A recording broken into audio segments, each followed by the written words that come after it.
Hey, it's Nintendo Sony Free 2011 here, aka MannyTendoWolverine, guys and messengers on this channel. Follow me on Twitter, Instagram, BShoot, Brighteon, Rumble, and the other social media platforms that you guys can think of, as always. Anyways, yeah, before I do begin, I was going to talk a little bit about this other little, extra news I did hear about, oh, somebody made this little Hamilton play version of, Animal Crossing New Horizons, but I'm probably going to save that for tomorrow, since I always get limited time in these things. Anyways, alright, let's get this shit in. So, Mandalorian Burr defends Gina Carano in the wake of her controversial statements that she was an absolute sweetheart. And I remember, I think in the early mid-2000s, I don't know if he was big in the 90s, but I remember when I was in my early mid-2000s, preteen, teenage years, this dude was pretty big at the time. I think around the time Dave Chappelle and a few other people, like the very late and great Eddie Murphy's cousin. I think his brother Charlie Murphy was real big, and Wayne Brady. Actually, a lot of these black comedians, they were like the funniest ones in the universe, my personal opinions. I don't know what it was. I'm not trying to be racist or anything. It's just some African American comedians, for me personally, are just a tiny bit more funny when compared to the white comedians. I mean, there are some super white ass comedians that are real funny as heck out there. I'm trying to get into race ethnicity, but anyways, let's get in. This comes from Deadline here. Yeah, so this comes from also Anthony De Lasario. I don't know if I heard about this dude before, so let's get it started. It's a lot of you guys. I don't know what it is.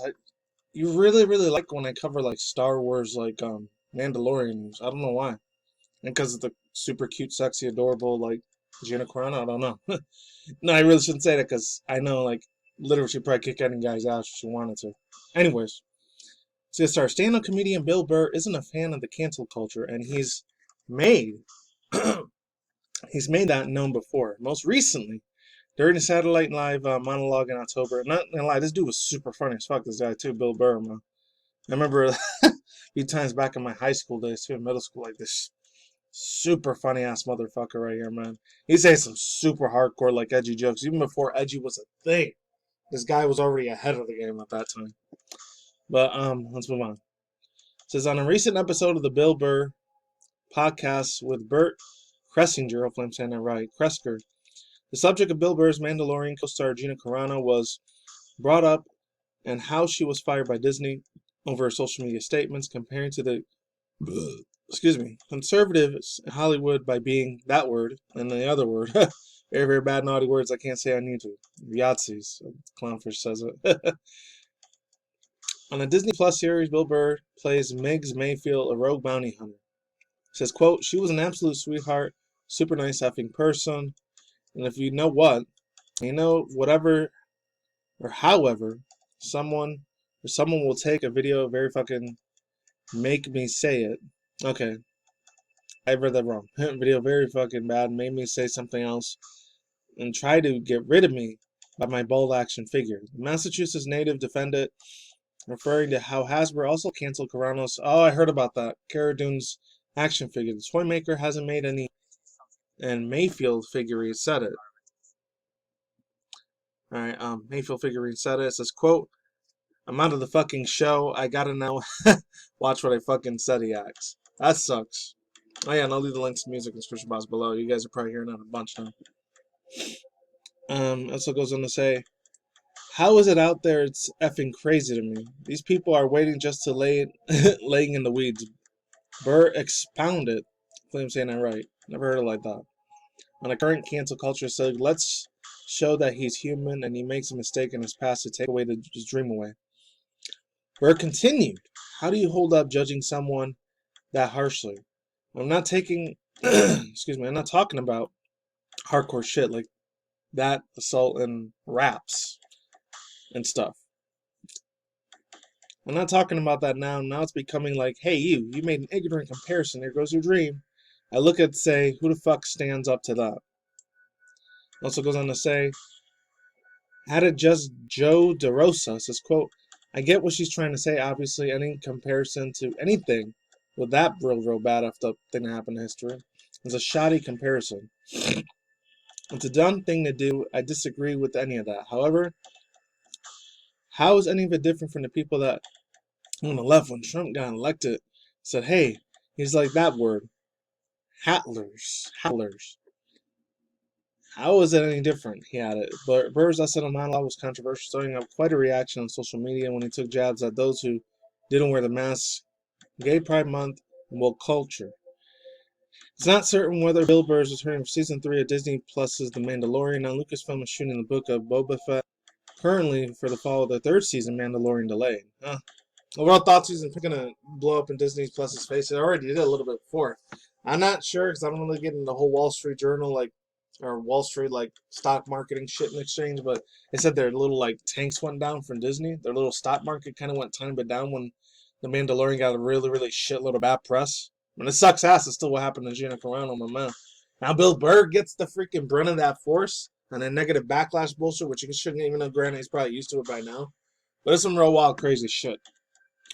Anyways, I don't know why I keep talking about this fool. I don't really give a shit about whatever person becomes president, or not even my own senators. I don't really give a shit about them either. Because I give zero fricks about anyone else's life except their own.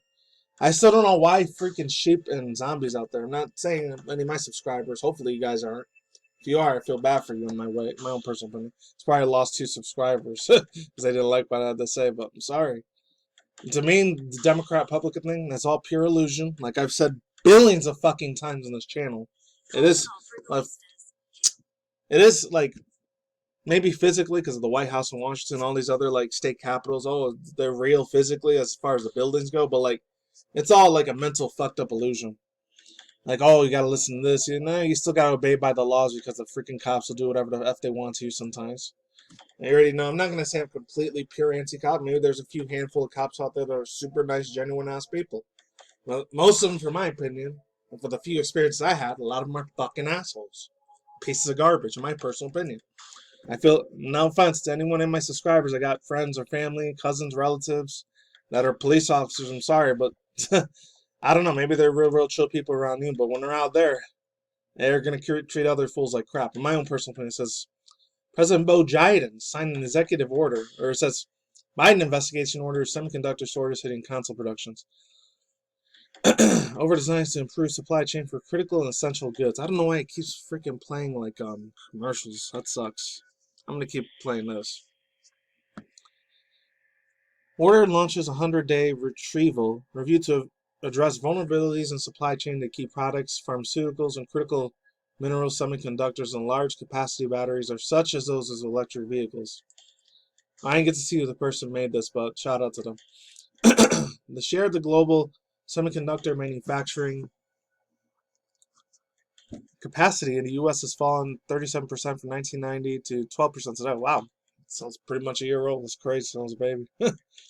According to the Semiconductor Industry Association, the organization which called on Biden administration to substantially, hopefully I'm saying that right, funding over incentives for semiconductor manufacturing, welcome to signing the executive order on Wednesday, says console manufacturer, this freaking fake illusion bullcrap thing, which short stock shortages. That's a tongue twister for me. I don't know why. For a year now, after the COVID-19 pandemic scandemic bullshit illusion, my personal opinion, it's a global reset takeover shit. Essentially, supply chains on demand for gaming devices increasing significantly as countries introduce stay-at-home orders. Particularly, they recently released the PS5 and Xbox Series X game console have been incredibly difficult to secure, with most restocks selling within minutes. A recent Bloomberg report suggests that the current semiconductor shortage can see game consoles stock struggles at least until Christmas. It cited anonymously sources with supply chains who claim that smaller volume buyers will semiconductors as the video game companies were losing out of tech giants in a race for their security parts. AMD, which makes the chips for the PS5 and the Xbox Series X as console, recently forecast supply issues throughout the first half of 2021. This week, Sony Interactive Entertainment, aka SIE, CEO Jim Ryan refused to guarantee companies will be able to satisfy the PS5 demanding by 2021 holiday season. Nothing like an interview with Financial Times that there are very few magic wands that can be waved. Although he did say that the supply situation will improve throughout the year, says, quote, "It will get better every month." Throughout 2021, Ryan said, the pace for the improvement of supply chain will gather throughout the course of this year, so by the time we get to the second half of the year, 2021, we'll be seeing We're going to be seeing really decent numbers indeed. Microsoft's head of investigation relation Mike Spencer, I wonder if he's related to Phil Spencer, I'm really surprised, has said that the company expects Xbox Series X and S shortages to persist until the second half of 2021. Earlier this month, Nintendo President Shintaro Furukawa told investigators that semiconductors hopefully I'm saying it right, procurement conditions will have only a minor impact on the company's earnings for the current fiscal year ending March 2021. It's still waiting for those Nintendo Switch Pros, damn it. Overall thoughts, and opinions, yeah. Hopefully there's not a really, really huge, well, there probably is a huge supply and demand for these things. Obviously, this is what makes the whole console run in the fucking first place. Because if it didn't, it wouldn't work. It's like the lithium batteries in almost every smartphone you even have. With the whole Google Pixel thing and typical Apple, iPhones, Androids, every other not social media platform. Every other, physical, smartphone device you guys can, even imagine. Is it like the lithium batteries that power up the whole thing? And there's a huge, giant waste in that. There's going to be way less, unfortunately, less PS5 and Xbox Series X and S's. And let's get into the last bit of news. I thought this was a lot more positive than negative. Doom 3 gets a second life on the PSVR, aka it's coming to the PlayStation VR. I actually heard about this first from Eurogamer, but I found it on Engadget now. So I got a credit card reviews from some J Fingus. So it says, are you nostalgic for Doom 3? Not particularly. Well, it doesn't matter. Bethesda and ID Software are taking down memory lane regardless. They're releasing a Doom 3 VR edition for the PlayStation VR users on March 29th. The new version incorporates all the horror tingle FPS games for 2004, modernized with its VR-friendly health indicators, refreshed textures, updated sound, and radical ability to use both the flashlight and the GUNs at the same time. The VR upgrade also includes the resurrection of evil and lost missions and expansions. Oh, that's cool. It might take... Oh, I totally forgot to read this. This isn't the first time Doom VR port... Oh, this isn't the first Doom VR port. It feels like there was more than I don't know why. Team Beef released an unofficial Oculus Quest version 3 weeks earlier. It's just safe to say that there's more polish with the PSVR game, although you also lose the untethering gameplay when it comes to playing a Quest handset. It might seem like an odd choice for the VR conversion. Doom 3 garnered a lot of attention release, but it's still a main selling point with novel real-time lighting technology. While it was enjoyable, critics were at this time the slow pace and a reliance on jump scares. If you're expecting the relentless running game action of Doom, early Doom games or new titles of Doom Eternal, you won't get it. Of course, pacing might also make it better for VR. You might not feel as nauseous as you would running through the full speed of demons infesting halls. Yes, overall thoughts, using minions, that's a really, really cool stuff. Unfortunately, I never grew up with a lot of this Doom stuff as a 90s kid. I remember in not in middle school, I think in high school, it was the first time I played Doom in 2005. I was my sophomore year. I thought that shit was really, really fucking awesome at the time. It's really, really revolutionary for me personally. I mean, I know Call of Duty was still blown up at the time. It was really, really a huge, giant, popular thing. I think Modern Warfare 1 and 2 was real, real big at the time. And then it just started getting bigger and bigger. And then the whole Halo series started getting more center of attention, popularized like crazy. But yeah, that's my whole take on that. I'm not going to really talk about it because I know all these other things like Vegan Teacher Lady and the stuff, drama stuff with Schlatt and Dream and all this stuff. I'm not talking about none of that stuff on my channel. I'm sorry. And if I get a crap load of views on it, and that's great, but I don't know. That's just petty bullshit drama to me. Anyways, that's all guys. Hey, for now, money. Or links to description box down below, card type on the side, and I'm done. And yeah, I don't really care what the president says or whatever. Yeah, you do whatever the fuck he wants. But to me personally, he's still like a demon puppet show motherfucker. Because you know I'm in the truth movement. I don't believe any shit he says. Peace out once again, ladies and gentlemen, bros, and fanboys and fangirls, as always. Talk to Sneaky Commodities. I'll see you when I see you guys today. Have a good night, wherever you're viewers out there. Stay tuned more future content, including video game industry news, mod news, internet news, video game industry news, like I just said. Twitch, Twitch, Brahma news, and I'm out of here. And reaction videos. Peace out, my soccer, ladies and goodbye. See you epic, awesome people on the flip side. Later.